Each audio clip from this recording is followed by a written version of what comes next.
Hello everybody, welcome to the very first episode of our channel. आप सबका बहुत बहुत स्वागत है। हम हमारे पहले वीडियो में डिस्कस करने जा रहे हैं कि हमें निवेश क्यों करना चाहिए।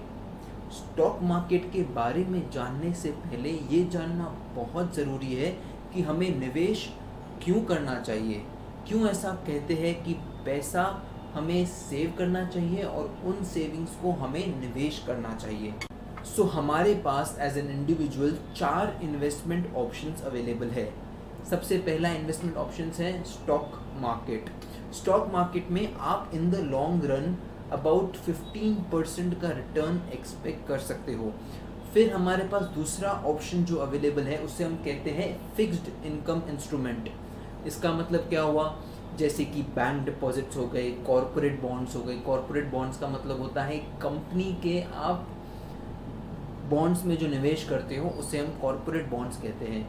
ये बहुत लिमिटेड रिस्क कैरी करते हैं और इसलिए इनका जो इंटरेस्ट रेट ऑफर्ड होता है वो भी काफ़ी कम ही होता है। यूजुअली आप on an average 6.5 to 7% expect कर सकते हो डिपॉजिट्स में, और करीबन 8% के अराउंड कोई भी कॉरपोरेट बॉन्ड के अंदर, which is pretty safe and I think reasonable return है।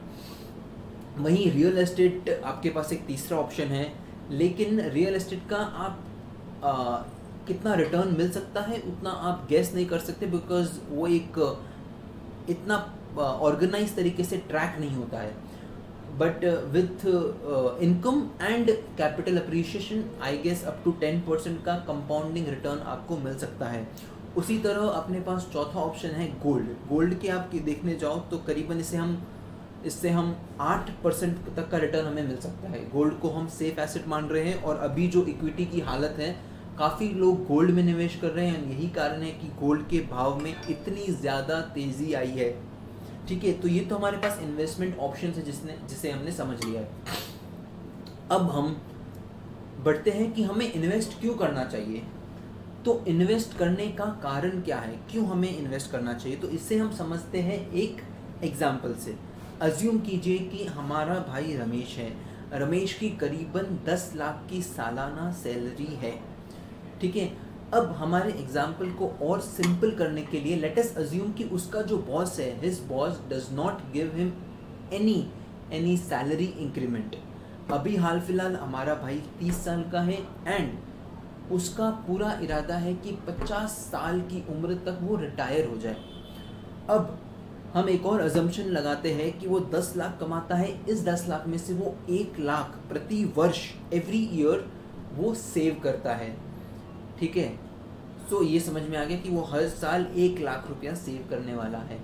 अब हम समझते हैं कि ये 1 लाख रुपया निवेश करना क्यों ज़रूरी है, और अगर रमेश ये डिसाइड करता है कि उसे निवेश नहीं करना है तो उससे उसको क्या नुकसान होता है हम वो भी समझेंगे।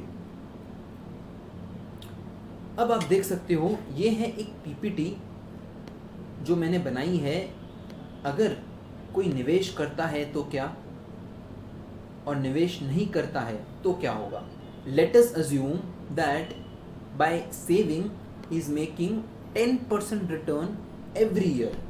Okay, now right now we are taking an example of just 5 years. So let's assume कि हाल फिलहाल उसकी सेविंग 0 है। ठीक है, अब वो 10 लाख में से लाख सेव कर रहा है। ठीक है, तो ये हो गई 10 लाख रुपया होगी इसकी सेविंग। इस लाख रुपए के ऊपर उसे 10% के रिटर्न के हिसाब से साल का 10,000 मिला। ये 10,000 हमने ऐड कर दिया इसके बैलेंस में, जो हो गया 1,10,000 रुपये।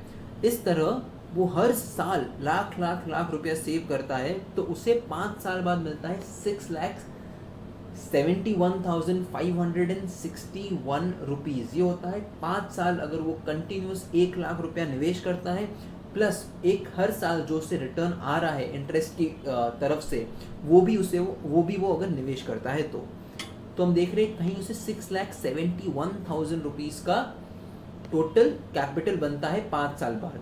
और यही कैपिटल अगर वो 20 साल निवेश करता है, देखिए यहाँ पे हमने देखा, अगर वो 20 साल निवेश करता है तो उसकी वैल्यू होती है करीबन 63 लाख रुपीस।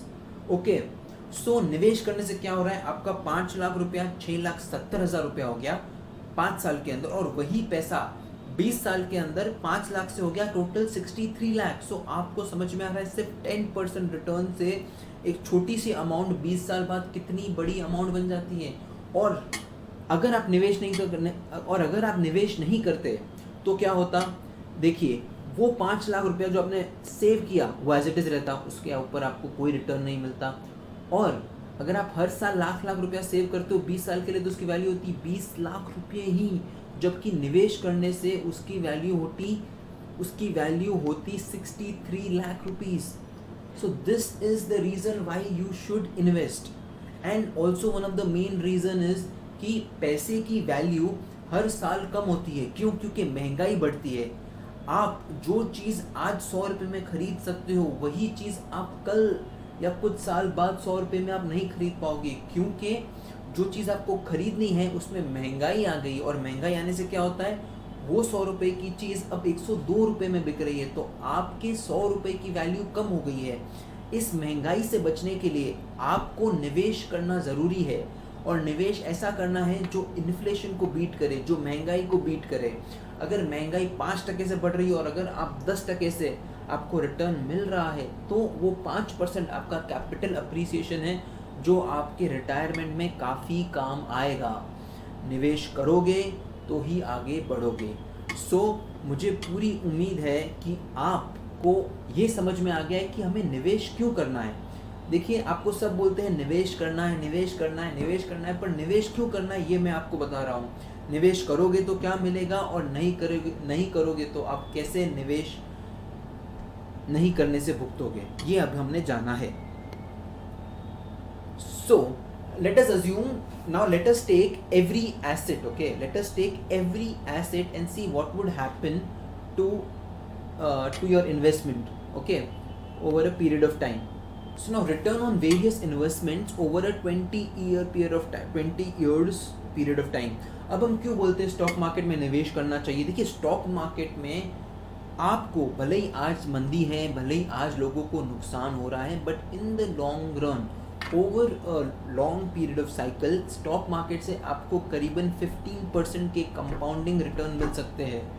ठीक है, आपका जो आप हर साल लाख लाख रुपया निवेश कर रहे हो, अगर आप ऐसा 20 साल तक करते हो तो आपके रिटर्न्स हो जाते हैं बहुत ही मैसिव स्टॉक मार्केट के अंदर। यस, बहुत ही ज़्यादा मैसिव। देखिए, ये हो जाता है करीबन 1,17,80,000 रुपये अगर आप 20 साल तक लाख रुपया इन्वेस्ट करते हो। वही अगर आप गोल्ड में इन्वेस्ट करते हो तो हो सकता है करीबन 49,42,000।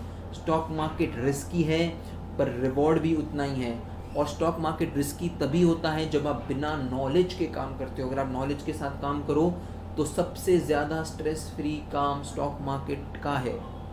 अगर आप रियल एस्टेट में निवेश करते हो, ये 10% मैं अज्यूम कर रहा हूँ, ये ऊपर नीचे हो सकता है मेरे एक्सपीरियंस के हिसाब से, बिकॉज मेरा फैमिली बिजनेस रियल एस्टेट के अंदर है, हम हाउसिंग डेवलपमेंट में काम करते हैं। सो हम अज्यूम करते हैं कि कैपिटल अप्रिसिएशन और रेंटल इनकम के साथ हम करीबन 10% रिटर्न अज्यूम कर सकते हैं। 10% रिटर्न आपको मालूम ही है, 63 लाख तक का आपका कैपिटल बन सकता है 20 साल के बाद। और अगर वही आप फिक्स्ड इंस्ट्रूमेंट समझे, जैसे डिपॉजिट या सेविंग्स अकाउंट समझे, तो 41,34,000 तक उसकी वैल्यू बनती है। इसलिए मैं चाहूँगा कि आपके जो इन्वेस्टमेंट है उसको पूरा स्टॉक मार्केट में भी ना करें, इसको आपको डाइवर्सिफाई करना चाहिए। कुछ पैसा आपको डालना चाहिए स्टॉक मार्केट में, गोल्ड में, रियल एस्टेट में, फिक्स्ड इंस्ट्रूमेंट्स के अंदर। कितना पैसा निवेश करना है इसे हम फिर कभी डाइवर्सिफिकेशन के टॉपिक में समझेंगे। एक मैं आपको डाइवर्सिफिकेशन के बारे में एग्जांपल देता हूँ। डाइवर्सिफिकेशन का मतलब है कि आपका पैसा जो है वो एक जगह नहीं लगाते हो, 4-5 जगह लगाते हो, ताकि कोई भी आपके इन्वेस्टमेंट में बहुत ज़्यादा गिरावट आए तो आपके पोर्टफोलियो को फ़र्क नहीं पड़े। Yes, so that is the basic reason for diversification. लेकिन डाइवर्सिफिकेशन का भी एक ड्रॉबैक है। अगर आप बहुत ज़्यादा डाइवर्सिफाई कर दो, फॉर एग्जांपल स्टॉक मार्केट में अगर आप 100 कंपनियों के अंदर निवेश कर दो, 100 कंपनियों में निवेश करना भी एक डाइवर्सिफिकेशन है, which is with in stock market. अगर आप 100 कंपनियों में निवेश कर दो, बिना कोई जानकारी तो होगा क्या, अगर आपका कोई स्टॉक डबल भी होता है तो आपके ओवरऑल पोर्टफोलियो में उसका कुछ फ़ायदा नहीं मिलेगा। इसलिए डाइवर्सिफिकेशन भी लिमिटेड होना चाहिए। 10-12 स्टॉक में निवेश करो, बहुत ज़्यादा है, मोर देन इनफ है। हम डाइवर्सिफिकेशन के बारे में और भी चर्चा करेंगे।